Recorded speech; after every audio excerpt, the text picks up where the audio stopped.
Hello, everybody, and welcome to Somebody's Heroes. We are here today for a vignette in order to get to know the character played by Mika. I'm Eric, I'm the Dungeon Master. I'm Mika, and I am playing Lemon Li'l Tart. And where can they find you? Feel free to go ahead and share a little bit about what you do real quick. I am the co-creator of the Crit Award-nominated channel Roll D5, although by the time this comes out, I will know if we won or not. Um, and so that's ROLE D5, and so you can catch me over there. If you want to see my socials, beacons.ai/Mika McIntosh. And we'll That's include just the those links in the descriptions and all that stuff too. Oh, awesome. Yeah, most often I'm on Threads. Good deal. And when we post, we'll do all the proper links to everyone's tags and all that kind of stuff too. So people will be able to go follow you and all that fun stuff. But we're going to go back in time. So 10 years prior to the start of the campaign, how old was Lemon? Lemon was around 10 years old. Oh, fantastic. I love that. So if you've got a little 10-year-old Lemon and his little gang of cronies? Friends? Neighborhood Whatever. punks. There you go. Neighborhood punks. I figured you Precocious would know children. the there you go. Precocious Yeah. kids. So there's a kid who's 12, there's a couple who are 8, 9, and there was another one who's 10. But there's 5 of you in total. I am easily the runt. I am a fairy. And so even though at 10, I've probably reached as big as I'm gonna get, and I'm 3 feet tall. Mm-hmm. So there is a Goliath child who is the 8-year-old, and he is taller than you already. I hate him. But these, as your guys are hanging out near this restricted area, clear fencing, 4 foot tall fence, purposely to keep out kids. Roll a perception check for me. Yes, first roll. Okay, let's see. Perception. +5. Do me well. On my dice. Okay. +5. Oh, God. That's a 2 + 5. Okay, so you're too entranced by something you're feeling coming from the mine. This is an abandoned mine shaft. It's not one that they use anymore actively. Adults are still allowed down there and all that. It's a good teens hang out in there all the time. That's where they go and party and do teen things. Yeah. Which is why you guys are wanting to go in, but the only one who could would be this Goliath, who is as tall as the fence. Oh, I've got wings. I can fly over it. True. But behind you, you don't hear it because you're so entranced, but the others all turn around. And one of your friends, we'll call her Apple, pats you on the shoulder and says, Lemon, there's an adult here. What? No, there's not. There are only teens. The Goliath physically turns you around. No, hey, I told you not to do that. Yeah, you go easy. And they point then Apple's pointing at this adult-sized figure, and what you are seeing is a 7-foot-tall cloaked figure. Based on height, you should be able to see under the hood because angles, but there is nothing visible under the hood. I point at the stranger, probably directly into the hood, and I just say, "Stranger danger." Indeed, stranger danger is a good thing to know. Is a voice you just hear coming from the hood. Yeah, of course it is, because I'm precocious. I know these things. You're all very precocious. How would you like for me to remove the obstacle in your way? I mean, I can just fly over it. Oh, I guess they can't. Sorry. No, I'm trying not to be selfish. It's um Tricky for you, we is had it? we had a group discussion about this, like wasn't an intervention, but guys, why are you letting me do all the talking? Please stop. Apple's like, it's okay. Yes, please. Can you can you remove the barrier? We'll owe you. And I can give you like a silver piece. It's about all we have. the cloaked figure says, "Oh no. All I need is for the 5 of you to go as deep into the mine as you can and bring back a treasure that's been Ooh. abandoned inside." Ooh. Okay. No, I'm. Is there more than one treasure? There is one treasure, but it will take as many of you who make it all the way back to bring it out. Hmm. The Goliath is like, just pats his arm and he's like, I can carry it. He's got a deeper voice than he should for an 8-year-old kid. Yeah. Okay, fine. You got yourself a deal. Okay. He just waves his hand over top of the 5 of you. And the next thing you know, the barrier, you guys are teleported the 5 feet behind to the back of the barrier. Oh, I don't like that. Lemon shivers. He's only 10, despite living in a magical world. This is the first time he's ever been transported or really had magic used against him, on him. Mm-hmm. He barely knows any magic himself, and so it's still an uncommon feeling. It's very pins and needles to him. Okay. Perfect. So you got that little the Ooh. the 12 the 10-year-old is a dwarf. So he's a little guy, probably about a couple inches shorter than you. Actually, we'll back that up. It's a she. She's a fighter, so she's well built for her age. She's And ripped. so she's ripped for a 10-year-old, right? You've seen that. Yeah. You've seen those 10-year-olds who are way more muscle bound than they should be. Yeah. And she says, "All right, guys, let's go," and just starts walking in. Yes. No torch, go. nothing. Just starts walking in. Lead the way.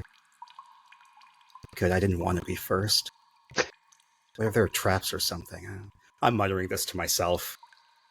Apple says, "Yeah, if there's traps, let me know and I'll deal with them. I might find them, but I'll deal with them." She's just a little human, so she's maybe again like 6 to 7 inches shorter than you. Yeah, I side eye her. Like, sure. And you guys just walk on in. All right. As you guys are walking, you see side caverns off to the sides. Most of them just go and create like where they would go out, branch off for a moment, and then dig a hole in order to collect what was immediately there on the left and right. Basic basic systematic mining. And then so you go past all of those, because he said go as deep as you can. You get to a point where there is no longer like a minecart rails. So there's no more rail for you to walk on or walk in or whatever. And there is a small hole off to the side, pointed out by the dwarf. The dwarf walks over and says, "All right, everybody, let's get in." The hole is only about your all's height, so it's only about a 3-foot high hole. Nose goes. I'm not going Goliath first. says, I'll apparently have to wait here because he's already 4 foot tall. Yeah. So he's already a medium-sized creature. I don't like that you're the one who has to stay behind. Me neither. Okay, I'm still not going first. The one who's been very quiet goes first. Just starts walking. It's just a little halfling. But you know she's quick. You know that he is quick with a blade. Okay. Usually daggers. I go right after them. Okay. Walking down. And then behind you goes Apple, and then behind Apple goes the leader. So I'm going to need you to roll I'm going to say a stealth check. Okay. Don't fail me, dice. Let's see, my stealth is +3. Excellent. 17 + 3. A dirty, filthy 20. Ooh, that is gorgeous. So you got a 20, then we've got a 17 on the die and a 15 on the die. Fabulous. And then one more is a 13. Okay. So as you guys are walking down this path, you would be fairly quiet because you got that dirty 20 on your stealth check. Everyone rolled pretty well on their stealth, without a doubt. So that one is good to go.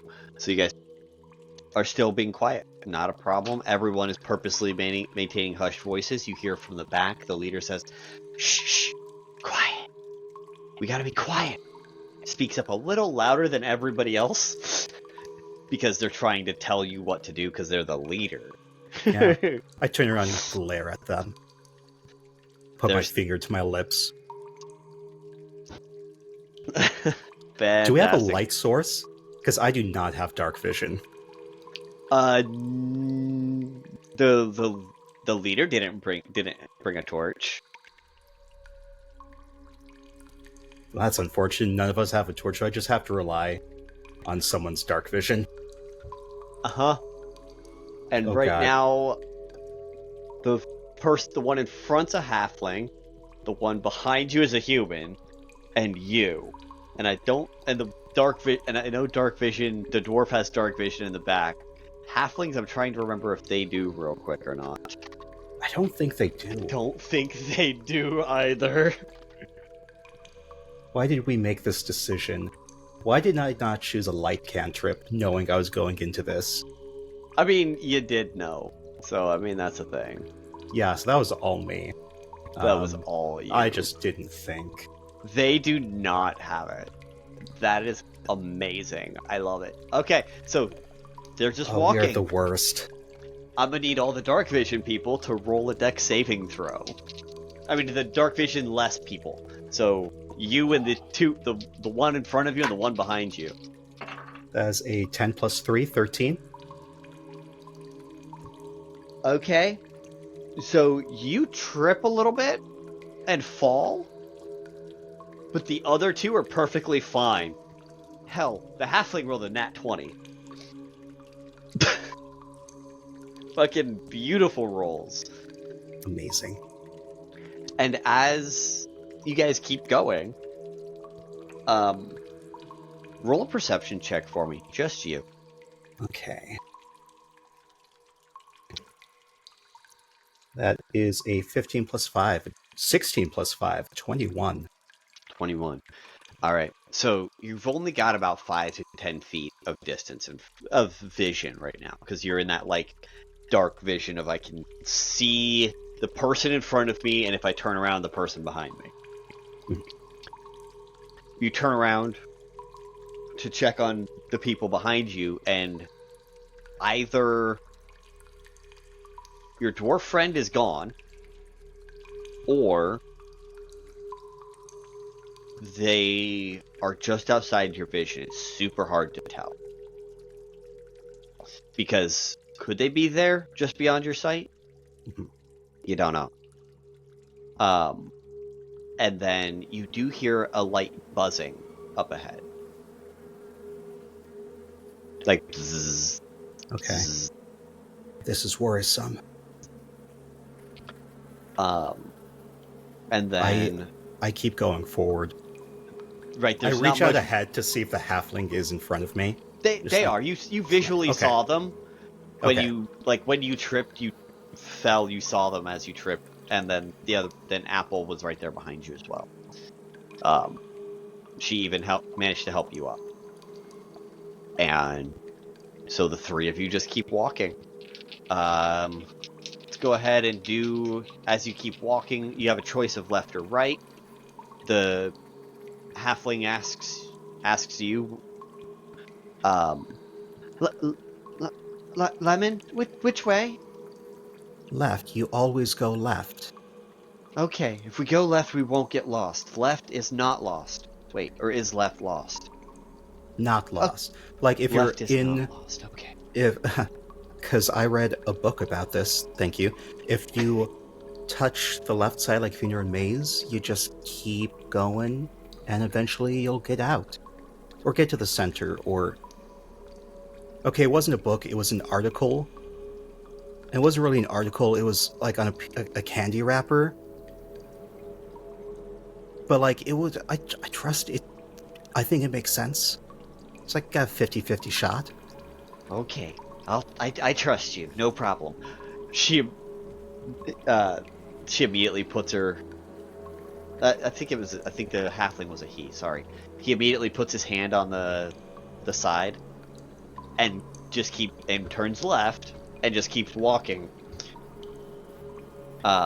Perception check one more time for me, because we are in this fucking dark space, and it's getting...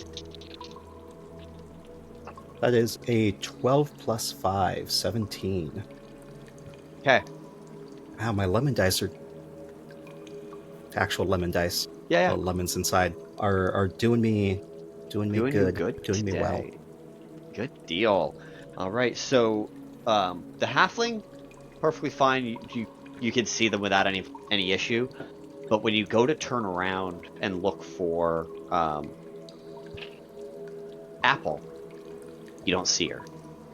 Nor do you see the dwarf.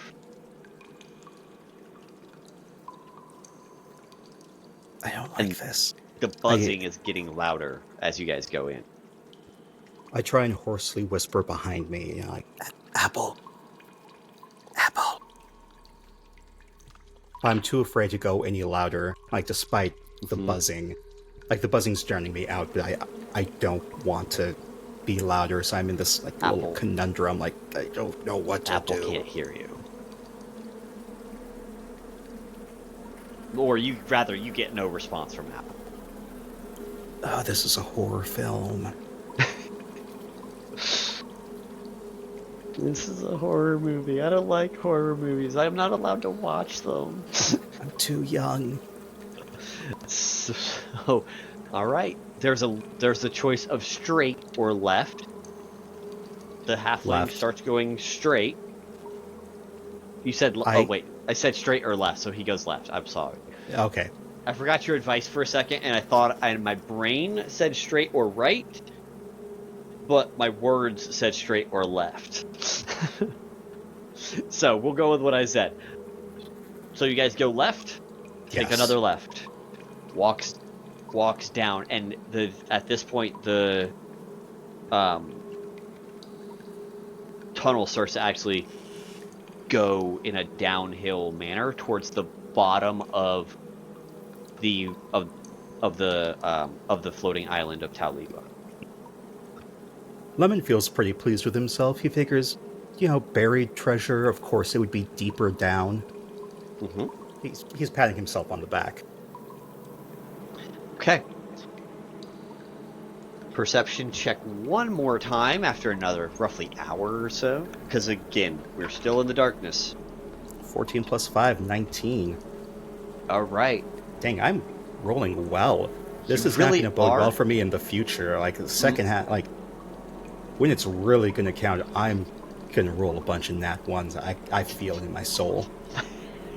Oh, yes. 100%. I'm okay with that. I think I prefer crit fails over crit successes. Both have opportunities for fun, though, which is what we're all about. But you guys get down. The buzzing is getting louder and louder as the cave starts actually curving in a corkscrew pattern, slowly forming into actual like stairs, like rough-hewn actual like natural stairs. So there's all of that, and up ahead you're actually starting to see a light, like an orange honey amber colored glow, just delicious. Vroom, vroom, just pulsating, coming out. That obviously has to be the treasure. Obviously, what else Obviously, would we glow? live in a magical world. Yeah, treasure glows. There are glowing swords. There are magic glows. Why not Right? treasure? And the buzzing is louder than it's ever been. You know, if you were to talk at this point, you could barely hear yourself talk. Like, I try and plug my ears. If you've ever lived under a plane or under an airport type of thing, it's like a plane's going right overhead, perpetually. Just vroom, vroom, vroom. And as you guys come out into this hole, out into this tunnel, you guys see out of this tunnel into this big cavern.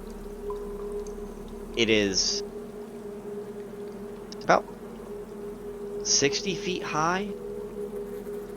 You can tell on the illumination lights as it's flowing all the way up where the boundaries of this room are. It's about 60 foot high and about a 40 foot round circle. So it's got this like cone shaped interior, and then there are other tunnels periodically leaving this central column. Like if you were to climb up, you could get to other tunnels. There's no other ones that you can see right offhand that are indicative of safe for humanoids. And in the middle, you see a glowing honeycomb. Oh, delicious.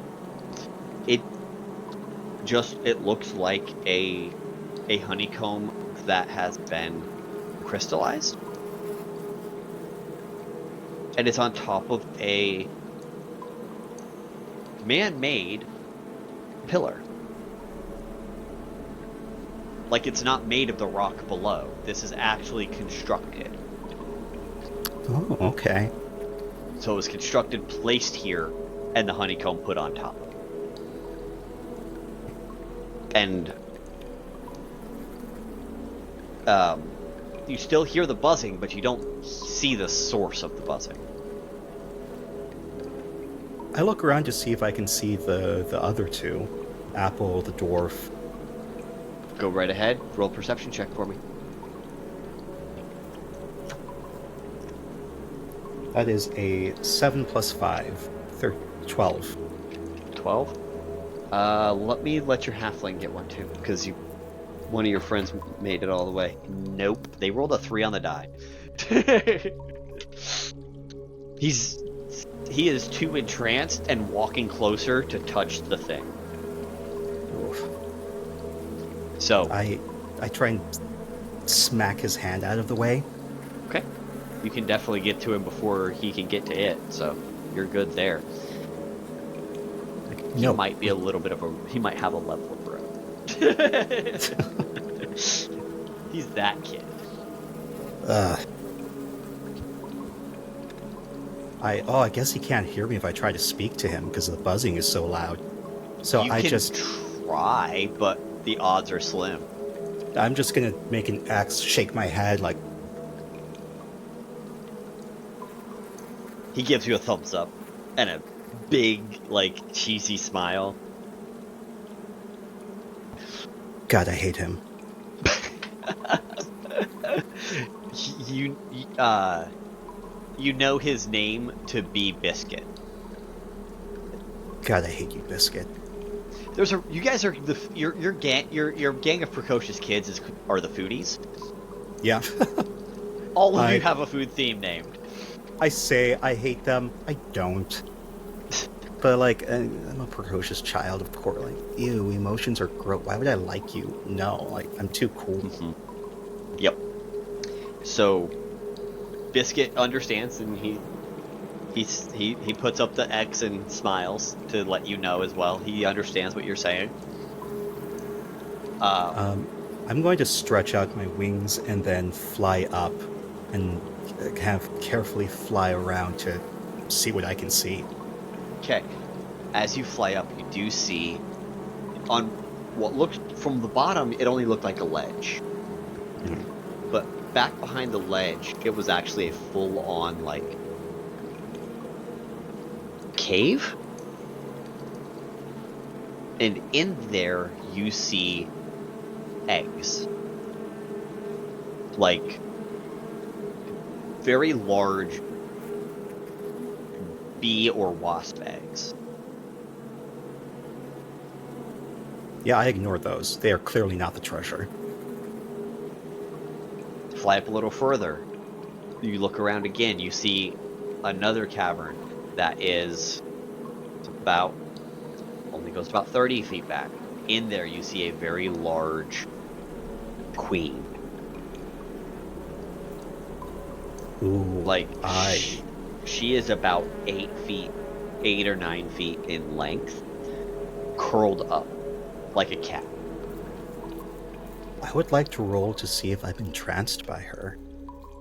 I'm a single level in Druid, and so Lemon Li'l Tart is fascinated by nature.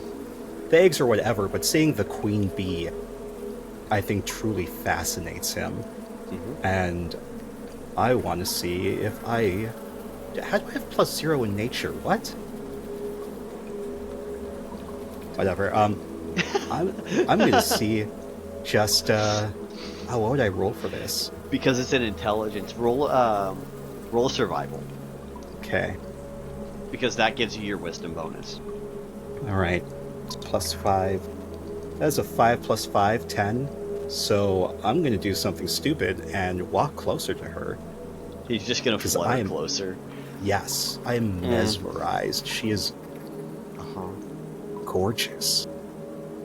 She is. She's honey and black. She's got like that honey and black coloring all through her abdomen and straight up pure gold on her main torso. And she's just laying there sleeping. But you can tell she's the source of this sound you've been hearing. Because her wings are like cricket legs doing the rubbing, but they're just fluttering to let everyone know in the cave, in the nest, that it's safe, that it's comfort. It's white noise for the bees. It's white noise for the eggs. Do I feel comforted? Because of that 10, yes. Okay. Because All of right. that 10, you betcha. That's why you're coming closer. Now that you Then know I that will it's a not plug my queen, ears. it threw you off at first, but now that you know what the source is, you're like, ooh, okay. As you get closer, you do notice one of the not wings, but one of the legs. One of her legs is actually broken. No. I am going to. I don't know how well this will work, but I'm going to carefully walk towards her and gently touch her leg and cast Cure Wounds. Okay.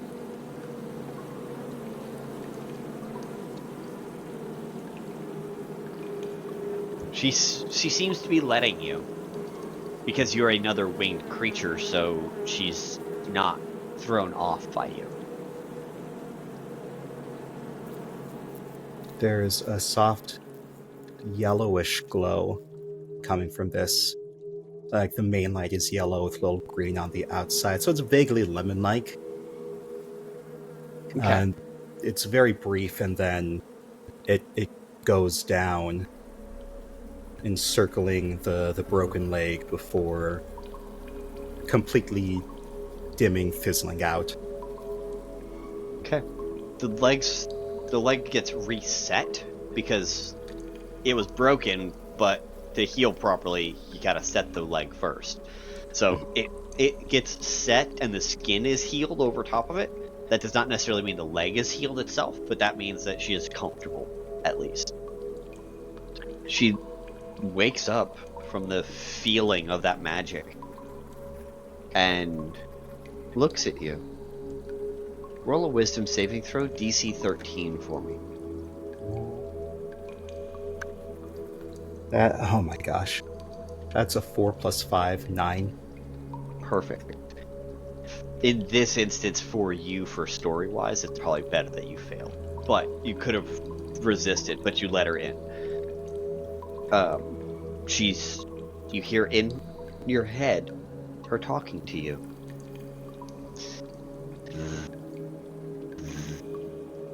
Thank you.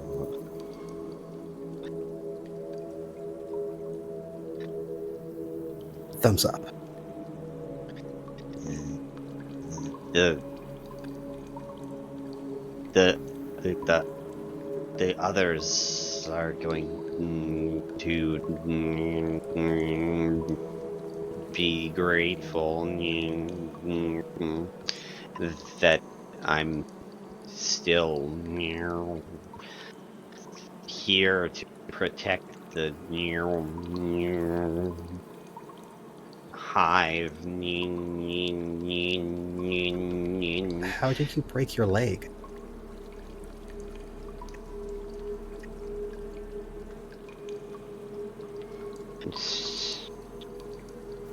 Invaders attacked and I broke it defending against hammers. Basically referring to what you know of as there was something in the mine that when... Oh. So you know from maybe a month or so ago, this mine was shut down because they ran into something and it took out the entire mining crew that was on duty at that point,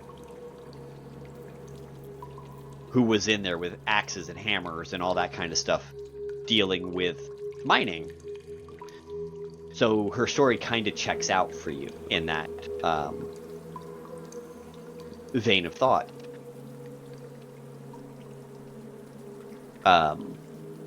You can talk back to her in this headspace. She can hear you through that. So if you want to talk to her, you are welcome to. Okay. Is there a treasure here? Yes, the hive. No, that can't be right. We were asked to carry it out. We can't carry a hive. She reaches one of her other arms and points down. Just near the hive. Do you mean the honeycomb?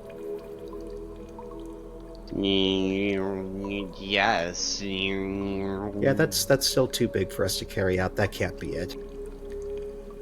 Do you look down where she was pointing? Yeah, I look down. As you look down, you see Biscuit grab it and run. Oh, I think I misunderstood. I thought the honeycomb was huge.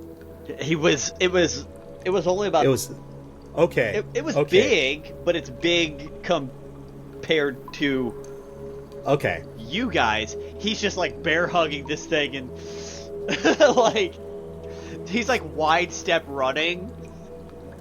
Oh. Instantly, I'm going to rush out, fly as close to him as I can, and cast Entangle. Okay, what's the DC he's got to beat on that? 13 strength. He's a 15 on the die. Ah, dang it. So he's going that wide stance, so as you're coming up straight under him, he's like wide dancing around your vines and just keeps going. Like I turn back to the queen, be like, how important is that to you? It's important to Taliva. How why? Power. Oh, that sounds bad. Roll a dexterity saving throw real quick for me. That is Wait, hang on. Before that, are you flying or are you on the ground? I'm flying. Okay, never mind. You don't need the dex save. Okay. Make that a perception instead. So same die roll. Okay. Yeah. So that was a 7 + 5, then a 12. Okay, it's not hard to see. You only needed to beat a 10, but you see the room start to shake a little bit. I am. And it stops. It's literally like the briefest of seconds. Like, whoop, whoop. I'm starting to freak out a little bit, realizing it just not quite like, oh, actions have consequences. I'm not at that level yet, but very much oh, this treasure belonged to someone else. I'm selfish, but I'm not a thief. Yep. Not unless I have to. You know, like stealing food, whatever. I can do that. But stealing a treasure from someone, that's supposed to be kind of scary and important. I'm 10. I'm not going to do that. That's above my pay grade. Considering that you weren't offered any pay in the first place. Yeah, that too. I'm like, I wasn't offered anything good for this. Like, this seems important. Are you continuing to chase Biscuit, or are you? I'm continuing to chase Biscuit. Okay. I'm just telling the queen telepathically, like, BRB. That's perfectly fine. Go ahead and roll a dex save. Oh, yeah, I am rolling like trash now. That's a 5 + 3. Okay. An 8. A rock hits you on the leg. Oh. As you're flying, just boom, whips you down a left path when you know that every path you've taken previously would be a right on the way out of here. God, I imagine I hit a wall and then fall to the ground. I'm no longer in flight. Okay. My leg is hurt. I probably hurt my wing, and so I can't fly as well. You could, but you would lose 5 feet of movement speed. Yeah. And so I start trying to turn around. It's still dark. Mm-hmm. My eyes were adjusted to the darkness, but then there's the bright amber light, and now I'm having a hard time adjusting to the darkness again. I'm feeling the wall, trying to hurry, but I'm limping, and I know that I am losing Biscuit fast. Mm-hmm. Because Biscuit, yes, he's waddling. Yes, he's over encumbered, so to speak. But he is happy as a lark to have succeeded in his quest. Yeah. So you do lose him. You hear from the queen. The thief has left the tunnels. Retrieve my power,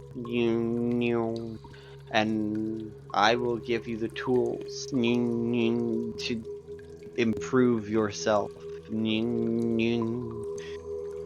And basically, she'll give you power and possibly even weapons if you continue to assist her and aid her,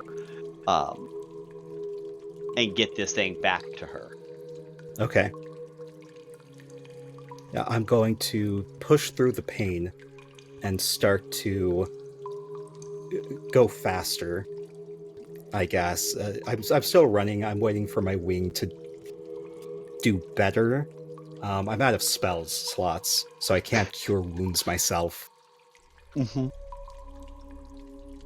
And I'm hurrying as fast as I can to get out of the cave to try and get that treasure back. You're going, and as you crawl out of the part where you entered, you see Biscuit and the Goliath. And a tall. His name's Churro. Sure. Okay. Because they're tall and they're tall. Yeah, they're tall snack foods. Yeah. So yeah. Biscuit and Churro are over there with the cloaked figure, handing him the power source actively at this moment. I'm using Thorn Whip. Okay. It's a 60-foot range, right? It's a 30-foot range. 30? So I'm getting as close as I can. I'm like lifting up my cap. I'm pulling a rose out. You know, I've got red. Think Kurama from Yu Yu Hakusho. Like I've even got the red hair. You know, I pull out like this little seed with Druidcraft. Like it grows into a rose, and I flick it, and it turns into this thorned whip, and I flick it towards the treasure to try and grab it from them and whip it back towards me. Okay, go ahead and make that check. Okay. Attack roll. That is an 11 plus 5, 16. Okay. So you make this attack check. You whip at it. It loops around. Biscuit turns, looks square at you. His normal cheesy smile drops as he reaches behind and pulls a dagger and throws it at your feet.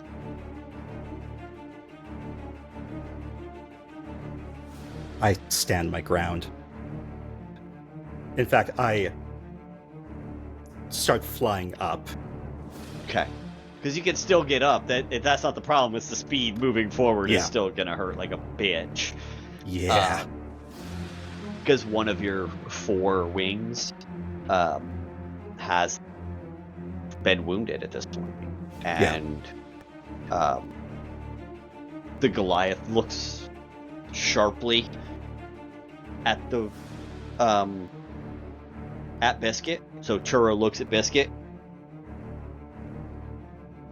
What'd you do that for? He's trying to stop us.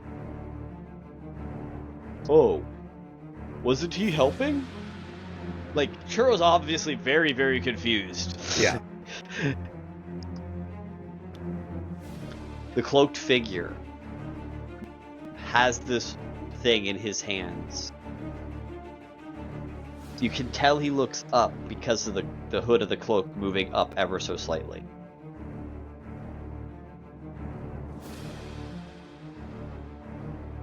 He does a swirl pattern over top of the honeycomb, over top of the hive, this little crystalline hive, honeycomb looking thing, and it just shrinks. And if you make a strength check, DC 15 right now, you can pull it away from him. Oh, jeez. Okay. Don't fail me, lemon dice. Strength check. It's a +0. Dang it.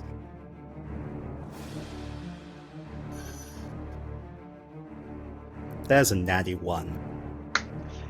You said when it mattered you were gonna fail. I did. This is exciting. So as it shrinks, you start to see your thorn whip catch fire and burn right back towards you. Ooh. You do have enough time to let it go if you want.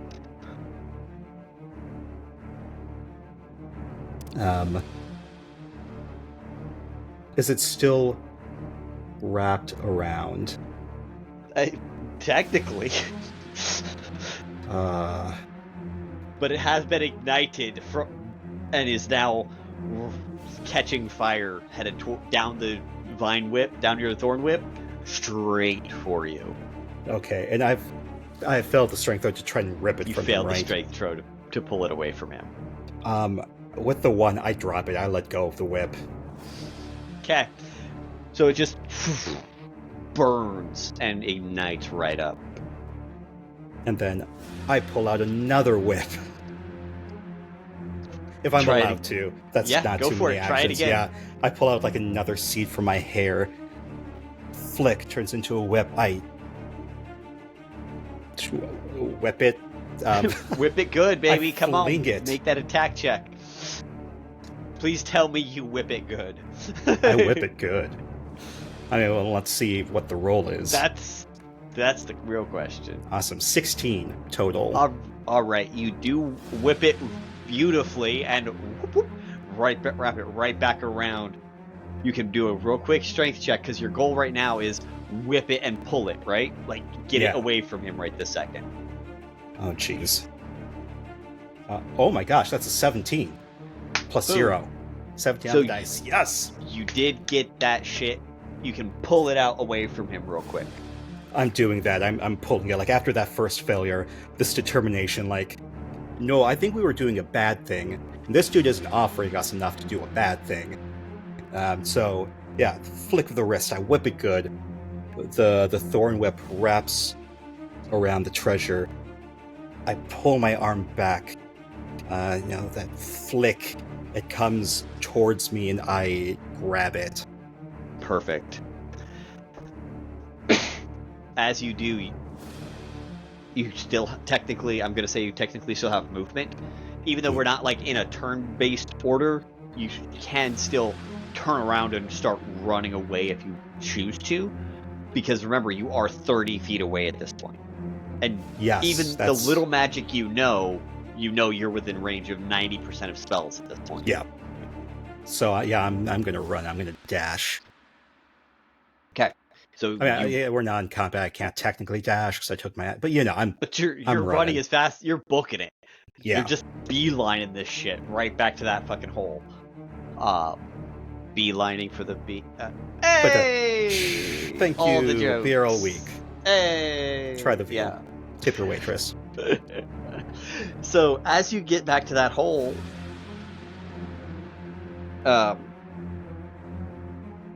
you start to see it actually start shrinking. No. You can still make it into the hole right this second. But as you like glance over your shoulder, your churro is doing this number where he's got his hands and is slowly compressing them, which is what's shrinking the hole. No. I am going to...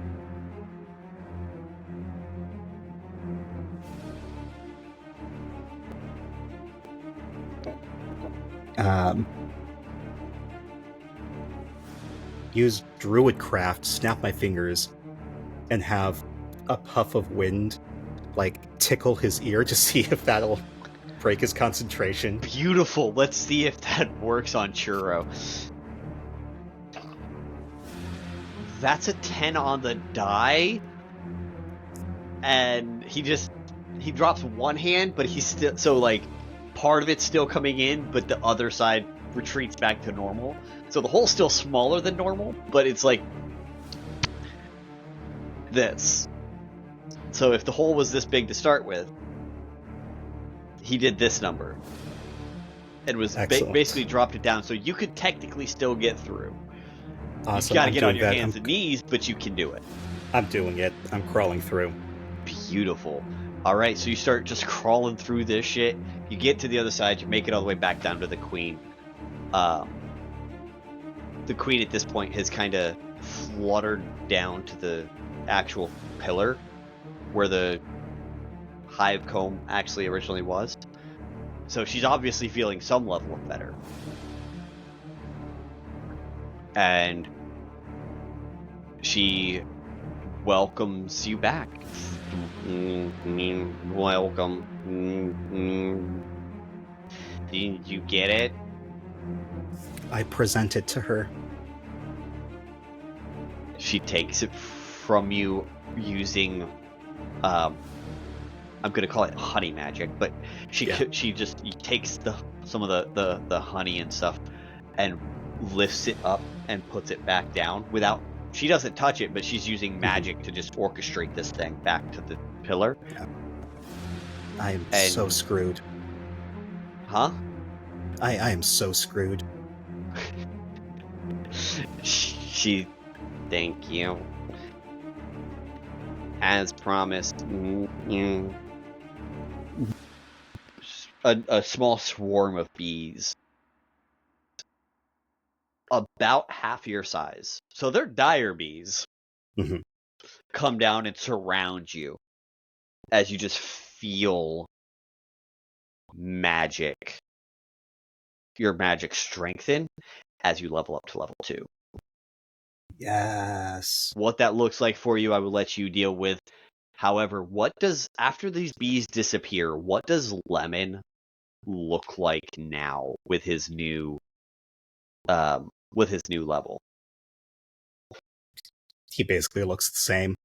Go ahead and describe him. I forgot that we did not describe him in the very beginning. So let's end this with a description of what Lemon looks like. So Lemon, now powered up, he's got his little cap on his head, and now it has a little bee symbol where magically these bees can reside.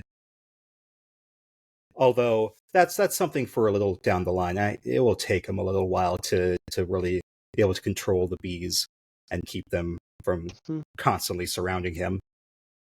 He has what once was a nice jacket, but is very clearly seen better days. It's old, worn out. There are patches sewn all over it. He's got this bright mop of red hair.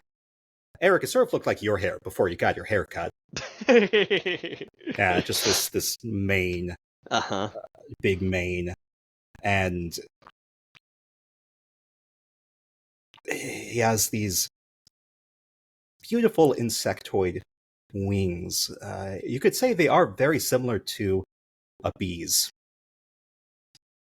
And his skin is almost this sickly green. Not quite there, but it's very unnatural. It's very fey. And you can also see that reflected in his mischievous eyes. Okay. even now when he's scared, when he knows he's done fucked up, he is going to need to lay low for a while. There's still that mischievousness there. Mm-hmm. And he dusts off his jacket, straightens the tie he has. He doesn't have a collared shirt, but he's got this tie around his neck anyway. Okay. Like a little He, kid pretending to have like a little kid in normal clothes pretending to be a businessman. That's exactly it. He's a precocious child. Mm-hmm. As I've said multiple times throughout this, he thinks highly of himself. He's a little selfish, though I think at this point he's become a little more selfless. And he looks at the queen bee and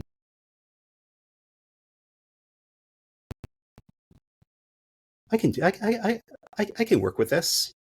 It's fine. Everything's fine.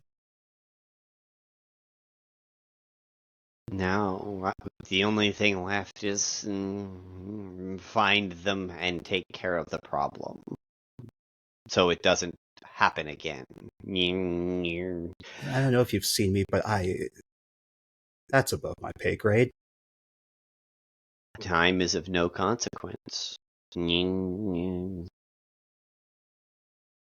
that's where we're going to end the session, is where she says, take your time, but take care of the people who were a problem. So Biscuit's on your shit list, and Churro's on your shit list, and this black cloaked figure's on your shit list. But that's where we're going to end for the day.